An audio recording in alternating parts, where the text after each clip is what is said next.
Kei te nui tai ore tonu te hia kia tuhia e tātou he puka reo Māori hei pānui mā tātou tamariki.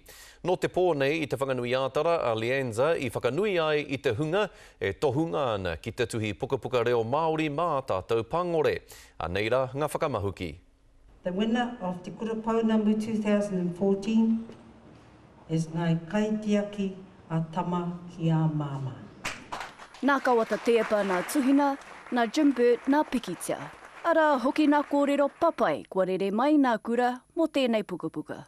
He tino auaha tēnei kōrero, nā te puna waihanga hoki o te kaituhi, ngā kōrero hei whakatakoto kia reka tonu ki ngā tamariki ka pānuiti e te puka nei. E rua nā tāona i whakawhiwhia mō taua puka, tāpiri e toru anō nā puka reo Māori i tohua.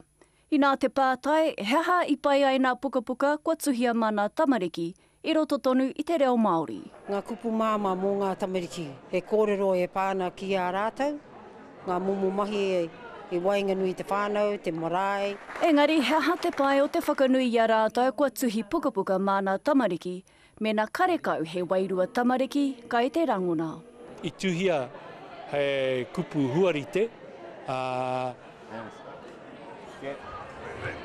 nā wai ngā tamariki, ko te hianga.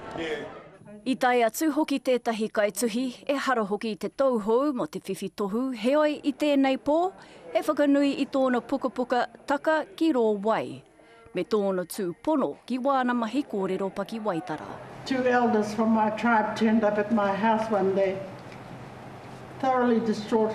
I was in the middle of an interview with a journalist about the book, and these 2 women came to tell me that someone had stolen their books from their houses. And what did I think about that terrible crime that had been committed? And I said, you have to look at it this way.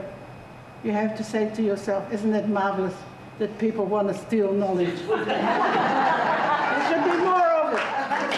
Engari mō rātou e kore pīrangi i ke whānakotia wēnei mātauranga, kai nā whare puka, huri noa, aua mātauranga. Pēo te Melbourne, te karere.